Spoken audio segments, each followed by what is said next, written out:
They called her Grandma behind her back. Not to her face, of course. They had just enough professional decorum for that. But the whispers followed Nurse Sarah Miller down the gleaming antiseptic corridors of Metropolitan Trauma Center, like a trail of breadcrumbs leading to nowhere she wanted to go. She was new, only 3 weeks into her position as a floor nurse in the busiest emergency department in Chicago, and she already felt the grinding weight of their condescension. It was in the way the young residents would repeat her words back to her slowly, as if she were hard of hearing, or the way the other nurses, barely out of their 20s and full of starched, crackling energy, would offer to lift chart binders for her. She was, to be fair, an easy target for their casual cruelty. Sarah was in her late 40s, but the last 20 years had been unkind, etching deep lines around her eyes and mouth. Her blonde hair, streaked with more grey than she cared to admit, was always pulled back in a severe, unfashionable bun that did nothing to soften her tired features. She was small, barely 5'3", with a frame that looked fragile, perpetually hidden inside scrubs a size too big. She moved with a deliberate, plotting pace, a slight limp favouring her right knee, a habit that drove the residents, buzzing with caffeine and ambition, absolutely insane. Her hands, when she held a chart or prepared a syringe, carried a faint, rhythmic tremor, a subtle vibration they mistook for the onset of age-related decline, for weakness, for incompetence. The ringleader of this quiet campaign of disrespect was Dr. Preston Sterling, the hospital's golden boy and newly appointed chief of surgery. Dr. Sterling was everything Sarah was not. He was 35, tall and immaculate, with the sharp, jagged handsomeness of a movie star cast as a villain. He was a graduate of Harvard Medical School, the son of a powerful state senator, and he wore his pristine white coat not as a uniform, but as a mantle of royalty. His stethoscope was draped around his neck like a piece of expensive jewelry, a prop he used to gesture with, rarely to listen. He moved through the ER with the unearned confidence of a man who had never failed, never truly been tested, and never once doubted his own God-given superiority. He had taken a particular, almost gleeful dislike to Sarah. He saw her quiet presence, her slow, methodical movements, and her refusal to engage in the frantic, self-important dance of the ER as a personal affront. He made a sport of humiliating her. 2 days ago, he'd found her double-checking the seals on a crash cart. "Restocking again, Sarah," he'd boomed, his voice echoing in the trauma bay, ensuring every resident and nurse could hear. "We can't have our patients coding because Grandma forgot how to read an expiration date." He'd winked at Brittany Moore, a young, pretty nurse who giggled on cue, her eyes flicking nervously toward Sarah before looking away. Sarah hadn't responded. She simply finished her check, initialed the log with a hand that trembled just a little more than usual, and moved on. Her silence seemed to infuriate him more than any retort could have. It was the silence of a mountain being pelted with pebbles. Last night, during the late shift, he'd escalated. Sarah had noted a subtle shift in a post-op patient's breathing and suggested they might need to check for a developing pulmonary embolism. Dr. Sterling had snatched the chart from her hands.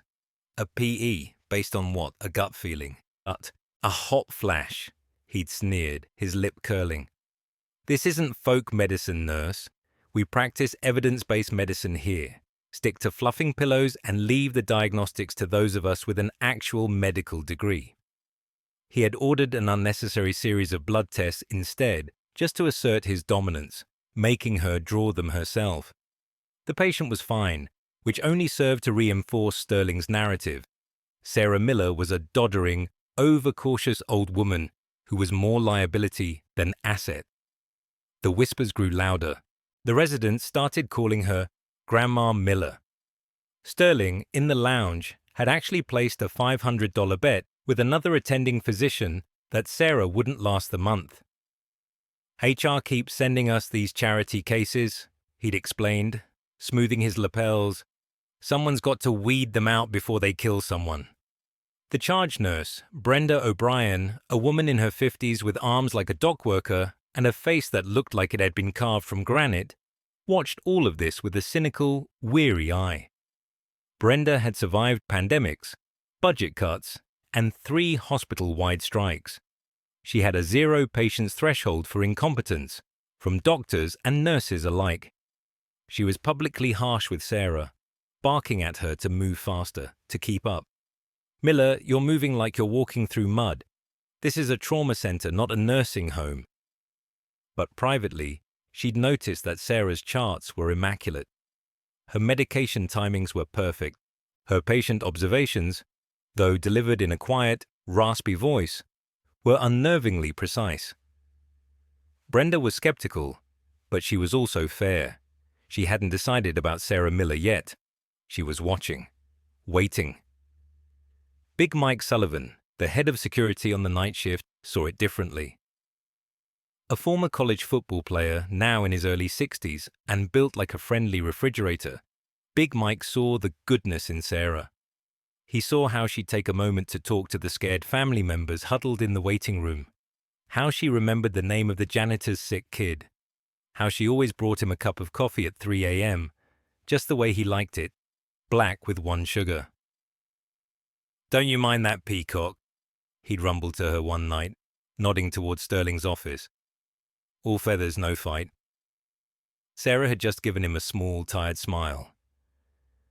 "Watch that blood pressure, Mike," she'd said, her voice soft. She was seeking peace, a quiet place to finish her working years, to protect the pension she desperately needed to survive. She was trying to outrun the nightmares of a life she'd left behind, a life of sand and screams and the constant, deafening thwop, thwop, thwop of helicopter blades. She just wanted to be a nurse, a quiet, anonymous, competent nurse. But Dr. Preston Sterling and the universe, it seemed, had other plans. Quick pause. If this story is making your blood boil at the injustice Sarah faced, show your support by hitting the like button below. Trust me, the karma that's coming for Dr. Sterling is absolutely worth waiting for. Now, let's continue. It happened on a Friday night, just after 10 o'clock. A cold, miserable October rain was lashing against the windows of the emergency department, the wind howling down the concrete canyons of Chicago. The ER was in its typical Friday night state of controlled chaos. A drunk college kid with a gash on his forehead, a woman in premature labor, a man clutching his chest, his face pale with a waxy sheen of fear. Dr. Sterling was holding court near the nurses' station, telling a story about his family's yacht to a rapt audience of Brittany and 2 young male residents, Dr. Park and Dr. Cole. Sarah was in the supply closet, methodical. Maybe she was too old, too slow for this world. And then the world ended. It wasn't a sound at first, it was a feeling, a low, gut-wrenching vibration that shuddered up through the concrete floor, rattling the metal shelves in the supply closet. The saline bags swayed on their hooks. A box of sutures vibrated off a shelf and hit the linoleum with a soft thud. Then came the sound, a deep, concussive boom that was felt more than heard, a sound that pressed against her chest and popped her ears. It was a sound she knew in her bones. It was the sound of high explosives. The entire hospital seemed to hold its breath for a single, terrifying second. The lights flickered, casting the hallway in a strobe-like, apocalyptic glow. Sterling's laughter died in his throat. In the waiting room, someone screamed. Then the alarm didn't just ring, it screamed. A frantic, ear-splitting klaxon that cut through the sudden silence. Code Black! Code Black! Mass casualty incident declared. Federal building 2 blocks east, multiple explosions reported. All hands on deck, this is not a drill. The atmosphere in the ER shifted instantly. The controlled chaos evaporated, replaced by something primal and electric. The air crackled with adrenaline. Brenda O'Brien was already on her feet, her voice a gravelly roar that cut through the noise. Trauma, bays 1 through 6, prep for immediate arrivals. Get the carts. Page respiratory, page ortho, page everyone. Move, people, move. Sterling stood frozen for a half-second, his handsome face slack with shock. Then his training, or perhaps his ego, kicked in. He puffed out his chest. "All right, people, you heard her. Let's show them why we're the top trauma center in the state. I'll take lead in Trauma 1. He strode toward the bay, trying to project an aura of command. But Sarah saw the flicker of panic in his eyes. He was an excellent surgeon in the controlled, sterile environment of an operating room, with a patient neatly draped and anesthetized. This was different. This was war. Sarah emerged from the supply closet. She didn't run. She moved with that same deliberate pace. But now there was a different quality to it. A terrifying economy of motion. Her limp seemed less pronounced, her posture straighter. The tremor in her hands was gone. Her face was a pale, emotionless mask. But her eyes, a faded blue, were scanning, assessing, calculating. She was no longer Sarah Miller, the tired old nurse. She was someone else entirely. The ambulance bay doors burst open, and the night dissolved into a symphony of sirens and shouting. The first wave hit them like a physical blow. Paramedics, their faces smudged with soot, wheeled in gurneys, screaming vitals over the din. Male, 30s, blast injury, open femur fracture, dropping pressure. Female, 40s, severe burns to face and chest, airway compromised. John Doe, multiple shrapnel wounds, GCS of 8. The smell hit next, a horrifying cocktail of burnt plastic, diesel fumes, and the sweet metallic tang of fresh blood. The floor was suddenly slick with rain and blood, and things Sarah didn't let her mind name. Young residents who moments ago were laughing at Sterling's jokes now stood with wide, terrified eyes, looking to their chief for guidance, and their chief was failing. Sterling was trying to direct traffic, but he was a conductor losing his orchestra. He was drawn to the most visually dramatic injuries. He rushed to a man with a piece of rebar sticking out of his shoulder, a gruesome but stable wound. "Get him to Trauma 1. I need an X-ray, cross-match 10 units of blood," he bellowed, playing to the crowd of interns. "Doctor, his vitals are stable." "This one is crashing," a paramedic yelled, pointing to a gurney being rushed past. On it was a young woman, barely 20, her skin a ghastly blue-gray, her breath coming in ragged, high-pitched gasps. Brenda intercepted that gurney. "Trauma 3, respiratory, now!" Within minutes, the ER was a war zone. All 6 main trauma bays were full, with more victims lining the hallways. 7 of them were critical, circling the drain. A firefighter with crush injuries, a police officer with a sucking chest wound, a federal agent, his suit shredded, with a penetrating abdominal injury, and a man in a torn army combat uniform, part of a military convoy that had been passing the building, his face a mask of blood, his neck swelling at an alarming rate. Sarah moved through the chaos like a ghost. She wasn't giving orders, not yet. She was observing, her mind a supercomputer processing 1,000,000 points of data. She saw Dr. Park fumbling to get an IV into a patient with collapsing veins. She silently appeared at his side, took the needle, and with a single, fluid motion, sank a 14-gauge line into his patient's external jugular vein. "Hang 2 liters, wide open," she said, her voice flat, before moving on.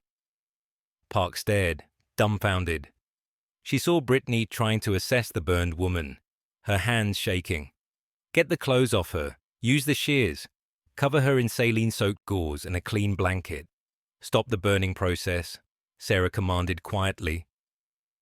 Brittany, for the first time, didn't look to Sterling. She just nodded and did exactly as she was told. The epicenter of the failure was Trauma Bay 2. In it was the soldier in the combat uniform. He had a nasty scalp laceration that was bleeding profusely, pouring blood down his face and chest, and shrapnel wounds across his arms. Sterling, seeing the uniform and the impressive amount of blood, had designated him a VIP and taken personal charge. This was his moment to be the hero. "I need suction. Someone pack this head wound. Let's get a C-collar on him, full spinal precautions. Sterling barked, focusing entirely on the superficial, if dramatic, bleeding. Sarah was just outside the bay, stabilizing the police officer with the chest wound, applying a vented seal. But her eyes kept flicking to the soldier. She saw what Sterling, in his theatrical panic, was missing. The soldier's chest was rising unevenly. The veins in his neck were distended, bulging against the skin like thick cords. And his trachea, the little hollow at the base of his throat, wasn't in the middle. It was shifted, pushed hard to the left. Tension pneumothorax, a collapsed lung from a blast injury, air filling his chest cavity with every breath, crushing his good lung, his heart, his great vessels. The scalp wound was a distraction. This was the killer. He had minutes, maybe seconds. "Dr. Sterling," Sarah said, her voice cutting through the noise with quiet urgency. He ignored her. "I can't see the source of the bleeding. More suction." "Doctor," she said, louder this time, stepping into the bay. "Look at his neck. His trachea is deviated." Sterling whipped his head around, his face a mask of fury. Being questioned, here, in front of everyone, in front of his patient. "Get out of my bay, nurse. I am trying to save this man's life. Are you blind? He's bleeding out." "The bleeding isn't killing him," Sarah gritted out, her eyes locked on the soldier's face, which was now turning a deep, dusky purple. The heart monitor began to shriek, the number dropping precipitously. "Bradycardia, the final prelude to cardiac arrest. His lung has collapsed. He's got a tension pneumo. You need to decompress his chest. Now." "I am the chief of surgery," Sterling screamed, his voice cracking with rage and fear. He shoved her backward. "You are a nurse. You will not tell me how to do my job. Security! Get her out of here!" But Big Mike wasn't there. He was at the entrance trying to control the flood of worried families. And no one else was moving. They were all watching, frozen. They saw the monitor. They heard Sarah's words. They saw the dying soldier. Sarah stumbled back, her hand flying to her chest where he'd pushed her. For a moment she saw her future disintegrate. Her career, her pension, her quiet life, everything gone. She could just walk away. Let him handle it. Let him fail. It would be his fault, not hers. Then she looked at the soldier. He couldn't have been more than 25. The same age as a boy she had held in her arms in a dusty village in the Helmand province, as his life ebbed away. A boy she couldn't save. Not again. Never again. The decision was made. Her career versus his life. It wasn't a choice. It was an oath. Sarah Miller didn't ask for permission. She didn't shout. The quiet, shuffling old nurse vanished, and in her place stood something ancient and lethal. She moved with a sudden, explosive burst of energy that was shocking in its efficiency. It wasn't a run. It was a tactical advance. She didn't go for the crash cart. She bypassed the scrub line, her eyes scanning the chaos. She saw a discarded intubation tray. On it was a 14-gauge angiocath, long and thick, designed for starting major eyeballs. She snatched it. Sterling saw her coming and moved to block her. "I said get out," he bellowed, raising a hand to push her again. This time, Sarah didn't stumble. She didn't even slow down. As he reached for her, she dropped her left shoulder, dipping inside his guard. It wasn't a push. It was a tactical block, a move learned in 100 dusty sparring sessions. Her shoulder connected with his sternum with a solid, meaty thud. It wasn't violent, just perfectly leveraged. Sterling, all 6'2" of him, stumbled backward, his arms flailing, and crashed against a supply cart with a clatter of metal instruments. He stared at her, his mouth agape, pure shock on his face. He'd been moved aside as if he were a piece of furniture. Sarah didn't spare him a glance. Her entire universe had shrunk to the dying soldier on the gurney. She was on the right side of his chest in a heartbeat. She didn't need to measure. Her fingers knew the landscape of the human body by heart. She placed her left hand on his chest, her thumb on his clavicle, her fingers spreading down. Second intercostal space, mid-clavicular line. A place she had found thousands of times before, in the back of shaking helicopters, in muddy ditches, under the terrifying strobe of enemy fire. She held the large-bore needle like a dart. Her hand, the one that trembled when holding a coffee cup, was now as steady as granite. She didn't hesitate. She didn't aspirate. There was no time. She drove the needle into his chest. There was a slight pop as it punctured the pleura. And then, a sound that cut through the entire emergency room. Hiss. It was the sound of a tire being violently deflated. A loud, sustained rush of air escaping the prison of the soldier's chest cavity. The sound of life returning. The effect was immediate and dramatic. The soldier's body, which had been rigid with strain, relaxed. His chest, which had been unnervingly still on the right side, began to rise and fall in beautiful, symmetrical motion. The ghastly purple color of his lips faded, replaced by a wave of pink. Every eye in the room was now on the monitors above his bed. The numbers told the story. The oxygen saturation, which had been plummeting into the low 70s, began to climb. 75, 82, 88, 94, 98. The frantic beeping of the heart monitor, which had been slowing into a death dirge of 40 beats per minute, suddenly picked up its rhythm. 60, 80, 95. A steady, healthy sinus rhythm. The soldier took a deep, shuddering gasp of air. A collective breath was released throughout the ER.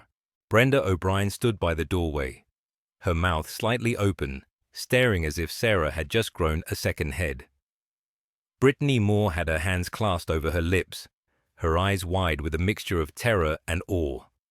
Dr. Park and Dr. Cole, the young residents, had backed away from Sterling and were now staring at Sarah with a dawning, profound respect.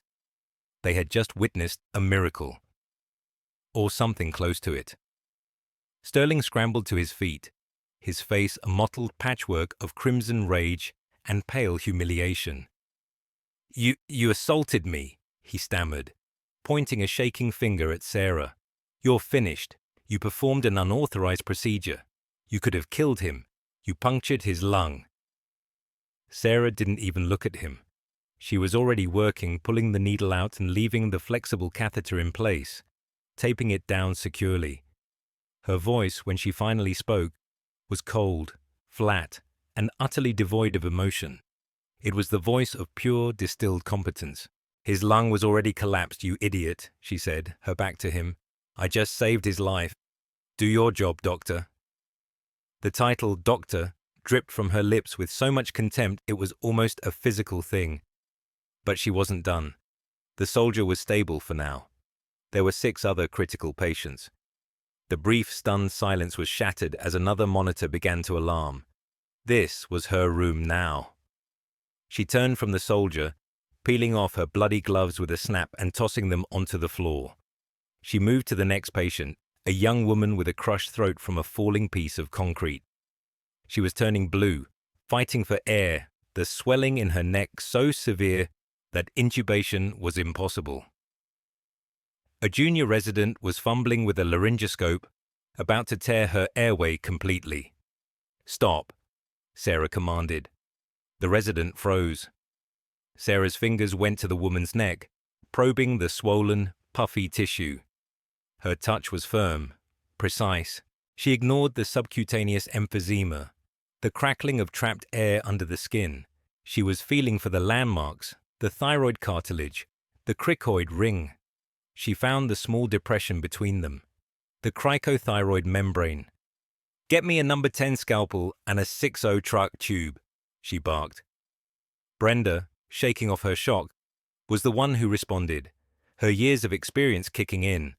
She was at Sarah's side in a second with the requested instruments. "What are you doing?" the resident whispered, horrified. "You can't. That's a surgical airway." "He can't breathe," Sarah stated, as if it were the simplest fact in the world. She took the scalpel. She didn't look at the resident. She looked at Brenda. "Hold her head." Brenda did. Sarah wiped the neck once with a betadine swab. She visualized the anatomy, a picture-perfect diagram in her mind's eye. Then she made a single, clean, horizontal incision through the membrane. A little gush of blood and bubbles.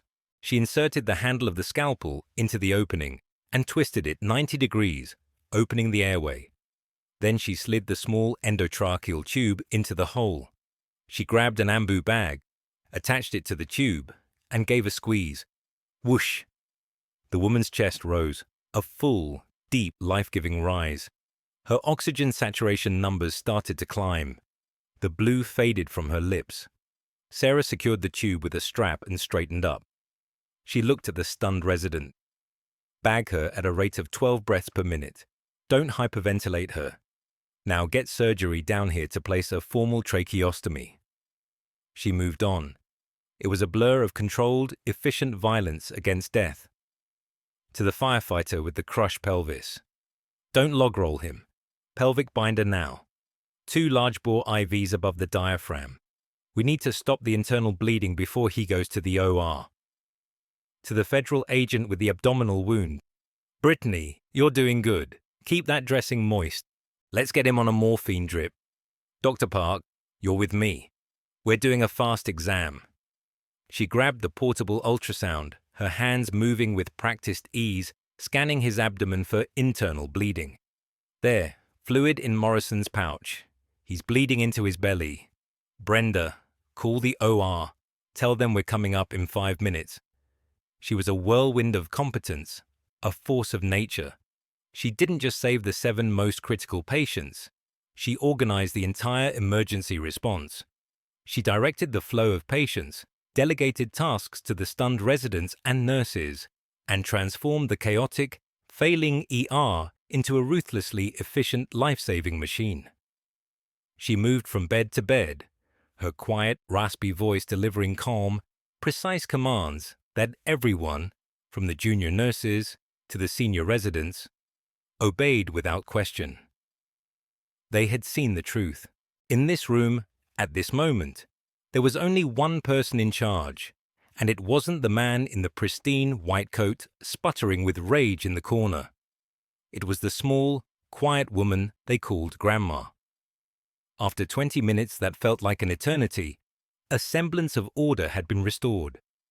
The last of the critical patients was being wheeled to the operating room. The sounds of screaming had been replaced by the steady, rhythmic beeping of monitors. Sarah finally allowed herself to stop. She leaned against the supply cart, the adrenaline dump hitting her like a physical blow. Her knees felt weak. The tremor returned to her hands, this time more pronounced, a violent shaking she couldn't control. She looked down at them, at these traitorous hands that were so steady when it mattered. A shattered knee from a mortar blast in Kandahar, nerve damage in her hands from holding direct pressure on a soldier's severed femoral artery for 6 hours in a downed Black Hawk, refusing to let go, refusing evacuation until he was safe. The limp, the tremor, they weren't signs of age. They were scars. They were medals made of flesh and bone. Sterling had finally regained some composure. He saw her leaning there, shaking. He saw weakness, an opportunity. His face hardened, the humiliation replaced by a cold, reptilian fury. He strode over to where she stood, his voice low and venomous. "You're done," he hissed. "Assault, insubordination, practicing medicine without a license. I'm going to have your certification pulled. You will never work as a nurse again, anywhere." Sarah looked up at him, her eyes weary. She was too tired to fight anymore. She had done what she had to do. The price would be what it would be. But then, a voice, weak and raspy, cut through the air. "Dusty." It came from Trauma Bay 2. Everyone turned. The soldier, the one she had saved with the needle, was awake. His eyes were open, and they were fixed on Sarah. He ignored the doctors, the nurses, the whole chaotic room. He was looking right at her. "Dusty," he whispered again, a little stronger this time. The name hung in the air, alien and strange. Then, with a grimace of pain and immense effort, he began to raise his right hand. He brought it slowly, shakily, up to his forehead, his fingers straight, his thumb tucked. It was a perfect, formal military salute, a salute of profound, absolute respect. The room went deathly silent. Sterling stared, confused. What the hell is he doing? What did he call you? The soldier's eyes never left Sarah. Through the oxygen mask, he spoke again, his voice cracking with emotion. I heard stories about the angel of Kandahar. They called you Dusty. Said you were a ghost, always there when things were worst. Sarah closed her eyes for a moment. A single tear escaped and traced a clean path through the grime on her cheek. She walked over to his bedside and gently took his hand, lowering it from the salute. At ease, soldier, she said, her voice softer now, the rasp of command gone, replaced by a deep, resonant kindness. You're going to be okay. Let us work. He gripped her hand, his fingers surprisingly strong. Thank you, Mom, he breathed. Thank you, Colonel. Colonel. The word dropped into the silent room like a grenade. Brenda's jaw literally dropped. Brittany gasped. Dr. Park looked from the soldier to Sarah and back again, his mind reeling, trying to connect the frail old nurse with the rank of a field-grade officer. Sterling just laughed, a harsh, incredulous bark. Colonel, is he delirious? She's a nurse, an old incompetent nurse who belongs in a retirement home. But no one was laughing with him. They were all looking at Sarah, at the quiet dignity in her posture, at the authority that now radiated from her.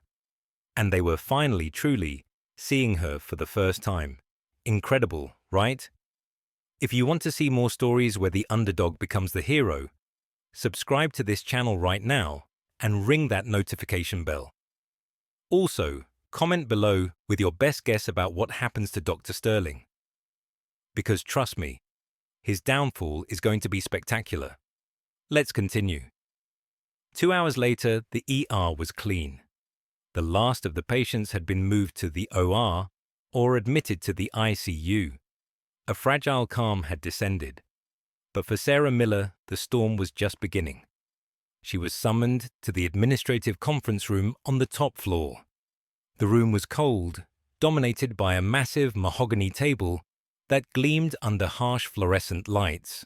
On one side sat Harold Henderson, the hospital administrator, a portly man in a rumpled suit, who was sweating profusely despite the air conditioning.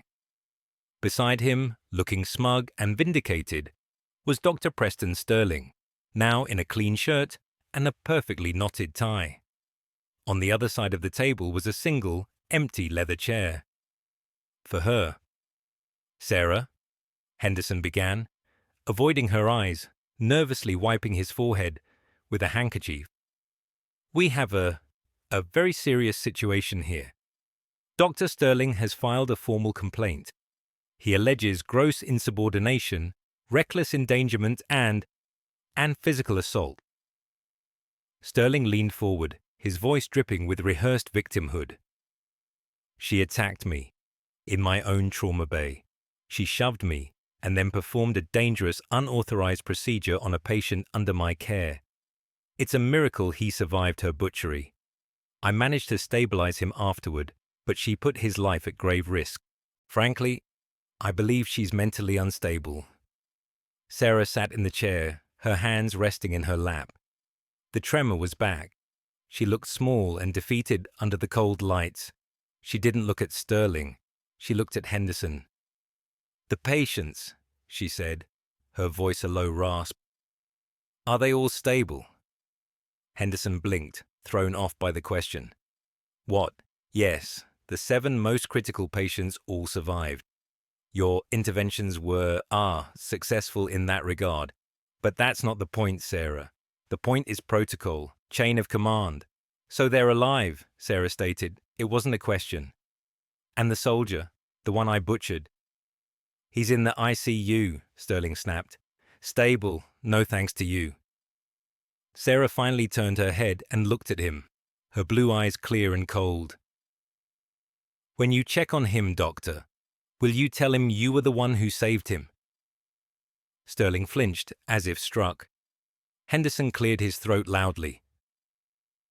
That's enough. Sarah, given the severity of these accusations and the potential liability to the hospital, effective immediately, your employment at Metropolitan Trauma Center is terminated.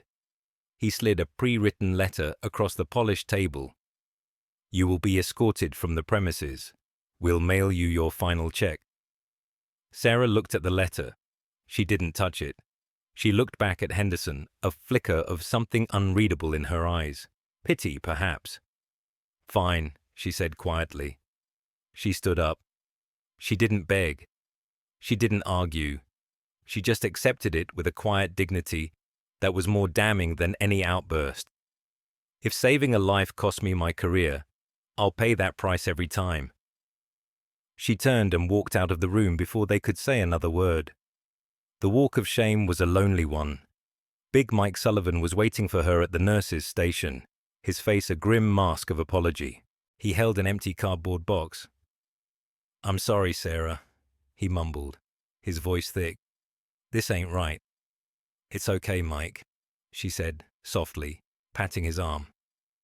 She went to her locker and began to pack. It didn't take long. 2 decades of a life dedicated to healing, reduced to a box that wouldn't even fill the passenger seat of a car. A cracked coffee mug that said, World's Okayest Nurse, a worn pair of trauma shears she'd bought with her own money, a small dying succulent plant, and a framed photograph of her late husband, handsome and proud in his dress uniform. The other nurses, including Brittany, wouldn't meet her eyes. They knew it was wrong. They also knew that if they spoke up, they'd be next. Big Mike walked her to the glass exit doors. The rain was still coming down in cold, relentless sheets. You take care of yourself, you hear? He said, his voice breaking. You too, Mike, she replied. Watch that blood pressure. The automatic doors slid shut behind her with a final, indifferent whoosh. She stood under the meager shelter of a bus stop. The cardboard box clutched to her chest, trying to shield the photo of her husband from the driving rain. The cold seeped into her bones, and her bad knee throbbed in a painful rhythm that matched the squeak of the windshield wipers on passing cars. The paper box was growing soft, threatening to give way. She looked at her reflection in the darkened glass of the shelter. Just a tired, wet old woman, fired and alone. It was over. Maybe Sterling was right. Maybe she was just a relic, a ghost from another time who didn't know her place. He'd press charges, she'd lose her nursing license, she'd end up greeting customers at a big box store if she was lucky. No one would ever know what this tired old woman had once been, what she had done.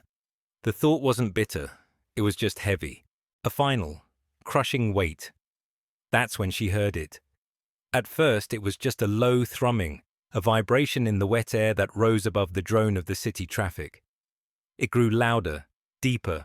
Thwop, thwop, thwop. A sound that lived in her nightmares. The sound of helicopter rotors. But this was different.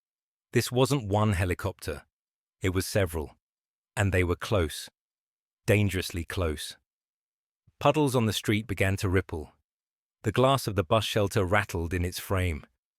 The ground beneath her feet began to vibrate. She looked up, past the glare of the streetlights. The clouds, thick and grey, were being torn apart by blindingly bright searchlights. 3 Black Hawk helicopters were descending out of the storm, moving with impossible precision, not toward the hospital's rooftop helipad, but toward the street, toward her. Simultaneously, the world erupted in a symphony of sirens, not ambulances. These were the aggressive, whooping sirens of police, followed by the deep, guttural roar of federal vehicles. Down the street, tires screeched as a phalanx of black Chevrolet Suburbans, the kind with tinted windows and government plates, executed a perfect flanking maneuver, blocking the entire intersection. They were joined by 2 olive-drab military Humvees, their armored bodies looking alien and menacing on the slick city street. Pedestrians scattered, screaming, assuming it was another terrorist attack. Cars slammed on their brakes, causing a pileup of screeching metal and shattering glass. The lead helicopter, defying all logic and FAA regulations, landed in the middle of the intersection, its powerful downdraft hitting the street like a physical blow. Umbrellas inverted, trash cans rolled down the sidewalk. The air pressure changed, making Sarah's ears pop. The side door of the helicopter slid open. Men in dark tactical gear, FBI emblazoned in yellow on their backs, spilled out, spreading out, scanning the small crowd with rifles raised. From one of the black SUVs, more men emerged. These ones in sharp suits, earpieces in place, their hands inside their jackets. They formed a perimeter. Then, the rear door of the central SUV opened. Out stepped a man. He was tall, in his late 60s, with a full head of silver hair and a face that looked like it was hewn from the same granite as Mount Rushmore. He wore a simple black windbreaker over a dress shirt, but he moved with an unmistakable aura of absolute command. He didn't run from the rain, he walked through it as if it wouldn't dare touch him. On the collar of his shirt, just visible, were 4 gleaming silver stars. It was General Thomas Thompson, the chairman of the Joint Chiefs of Staff. He scanned the scene, his eyes sharp and intelligent. An FBI agent pointed. Not at the hospital, not at the crowd of onlookers, directly at the bus stop, directly at the small, wet woman clutching a soggy cardboard box. Asset located, the agent said into his wrist mic. General Thompson's eyes locked onto Sarah. A look of immense relief washed over his stern features. He started walking toward her, his pace quickening. An aide rushed to his side with an umbrella. The general waved him away impatiently. He stopped a few feet from her, the rain plastering his silver hair to his forehead. He looked at the soggy box, at her oversized scrubs, at the exhaustion on her face. "You're a hard woman to track down, Dusty," he said, his voice a low, powerful rumble. Sarah stared at him, speechless. "General." "Tom," she stammered. "What are you doing here?" "My son is in that hospital," he said, his voice tight with emotion. "Major Nathan Thompson. He was leading that convoy. They told me he was dying. Then they told me he was stable. They told me some doctor saved his life. But my son, when he could finally speak, he told me the truth. He told me the angel of Kandahar was here." He took a step closer. "He told me Colonel Miller saved his life." He reached out and gently took the sodden cardboard box from her arms. He didn't even look at it. He just handed it to a waiting FBI agent, as if it were contaminated waste. "They also told me you were fired," the general said, his voice dropping, becoming dangerously quiet. "That ends, now. You need to come with us." Back inside the hospital, Dr. Preston Sterling was having the best moment of his life. The lobby was crammed with reporters and news cameras, all there to cover the bombing. Henderson, seeing a PR opportunity, had pushed Sterling forward to be the face of the hospital's heroic response. Sterling was in his element, bathed in the bright lights of the cameras. He had his story polished and ready. And in a situation of this magnitude, with lives on the line every second, the most important thing is a clear chain of command and adherence to protocol, he said, his voice smooth and confident. There was a moment of instability. An elderly nurse, clearly overwhelmed by the stress, unfortunately had to be let go after she became hysterical and interfered with patient care. But my team and I, we pulled together. We followed our training, and I am proud to say we saved every single life that came through those doors tonight. He smiled his handsome, practiced smile. He was the hero. He had won. That's when the glass doors to the lobby slid open, with a hydraulic whoosh. General Thompson strode in, flanked by a wall of stern-faced FBI agents and 2 soldiers in full combat gear. Sarah Miller walked beside him, wrapped in a warm, dry army blanket someone had given her. The entire lobby fell silent. The cameras, sensing a bigger story, all swiveled to face the newcomers.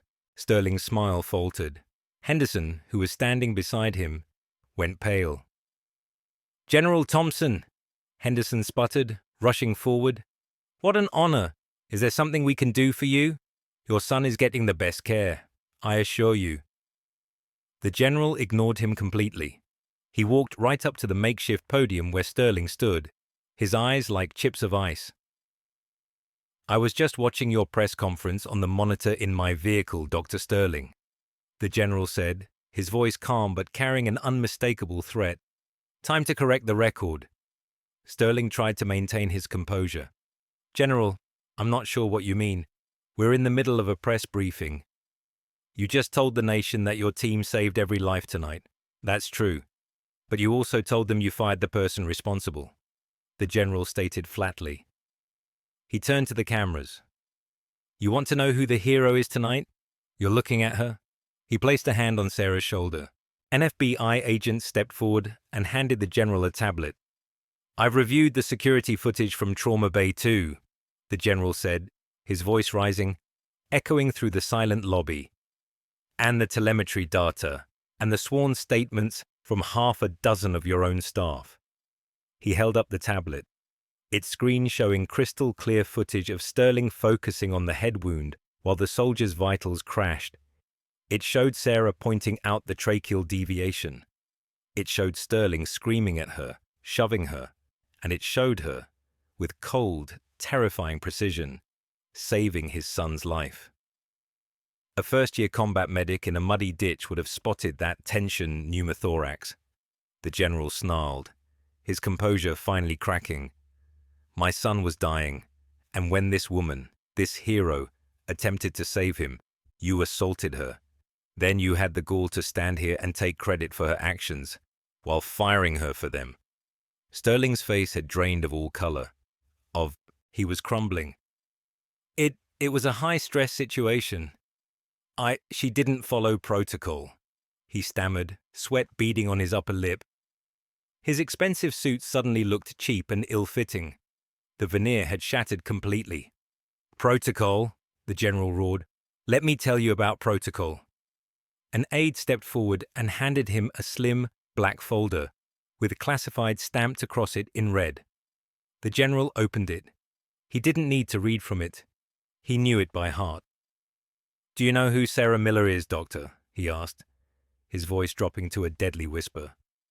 "This is retired United States Army Lieutenant Colonel Sarah Dusty Miller. 4 tours in Afghanistan, 3 in Iraq. Chief Medical Officer for a Joint Special Operations Command task force so secret, its name is still classified. Recipient of the Distinguished Service Cross for leading a mass casualty response after an IED strike under direct enemy fire. Recipient of the Purple Heart with an oak leaf cluster. Her hands shake because of nerve damage she sustained, holding a ranger's artery closed for 6 hours after his leg was blown off. She limps because her knee was shattered by shrapnel while shielding a wounded soldier with her own body. She is a legend. They call her Dusty because she's a ghost who appears when all hope is lost and pulls soldiers back from the dead. She has saved more lives on her worst day than you could in 100 lifetimes. You arrogant, incompetent child."